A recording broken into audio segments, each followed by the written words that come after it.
I invite you to respond to the invitation to worship this morning with the words, I come free, I come full, I come ready. And as always, like you really mean it. I come free, I come full, I come ready. Come into this time. Come in free and full and ready, with open minds, with loving hearts, and with helping hands. Come into this now and open yourself to the possibilities of this moment. I come free, I come full, I come ready. Come into this place. Come with a mind hungry for freedom, a soul hungry for growth, amidst a world hungry for change. Come into this here and open yourself to this banquet of transformation. I come free, I come full, I come ready. Come into these people with all of your gifts and all of theirs, the capacities to see, to feel, to taste, smell, hear, and love. Come into this us and open yourself to the connections that give meaning and dignity to our days.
To quote Robert Reich, former Secretary of Labor, wise man and wise, cracking guy. I'll be brief.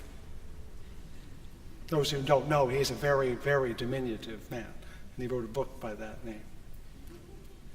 Every week in Christian churches, they use scripture, Old, New Testament, Hebrew, and Christian scriptures that's divided up over the weeks in what they call the Revised Common Lectionary.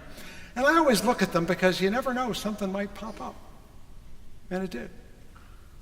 In Isaiah this week, if you go to a Christian church, you might hear someone read these words, God has given me the tongue of a teacher, that I may know how to sustain the weary with a word.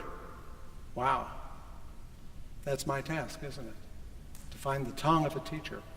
Morning by morning he wakens, says Isaiah, wakens my ear to listen as those who are taught. God has opened my ear, and I did not turn backward.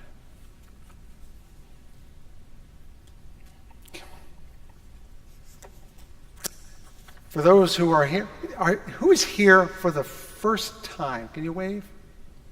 There are a couple of you back there. How cool. I'm glad to see you here. Some of you might have come because a friend who comes to this church invited you. I hope they did. 4 out of 5 people who join a church do so because they know someone who's already a member there. It isn't the preacher. It isn't even the choir or the sanctuary. It's the person they know that gets them here. So it's back to church Sunday. Our evangelical cousins are doing it today, and someone on Facebook, some of you are on Facebook, I'm on Facebook. If you're not there, you're not anywhere anymore. said, why don't we do this? And so I sent out a message, and I hope that your friends will come. But now they have to hear what we're about. And you've heard a little piece of that, and you've sampled it, and you've tasted it a little bit. Of course, you think, well, why should we do things like those evangelists and all those other guys? We're not like them, are we? But then I thought to myself, maybe you should think to yourself, do we not have good news? Do we not have something worth telling? And I'm here to say that we do. That liberal religion does have a gospel and a good news. I'm going to tell you what it is this week, next week, and the week after that, so you can be reminded of what it is that keeps you here and brings other people here, and should, in fact, inspire you to bring other people with you. I'll use the fancy words first because we're a fancy church. Intellectual liberation, spiritual formation, and social transformation. Cool, huh? Fancy words that come down really simply to what you see on the sidewalk, what you hear me say all the time, to free your mind, grow your soul, and change your world. We like to say it's about deeds, not creeds. It's about behaviors, not beliefs. In this respect, I think I'm a very good Christian, because in the stories told about Jesus in the Christian scriptures, a rich young man comes to Jesus and says, tell me, Rabbi, what must I do to be saved? And notice what the verb he used, what must I do to be saved? Not must I believe. And Jesus didn't roll out the Nicene Creed and said, memorize this. Didn't roll out the Presbyterian Book of Order and say, memorize these rules. Didn't say go to this church. Didn't say go to that meeting. Didn't say even give that amount of money to this organization. He said, give away all that you have, give it to the poor, take up your cross and follow me. Whew. And the rich man was very sad, because he was indeed very rich. The more we have of this world, the harder it is to imagine leaving it behind. And we're among the fortunate, let's be honest. Not everyone in this room is fortunate in the Donald Trump sense of fortunate, but in the Darfur sense of fortunate, we are way fortunate. Everyone in this room, that I know of at least, is not fearful for his or her life when they leave this room. They are not asking if their next meal will be coming, although there might be some who are worried about tomorrow or the next week. What I'm trying to say here is that for us, liberal religion is not about going to the right church or saying the right thing or being seen in the right places.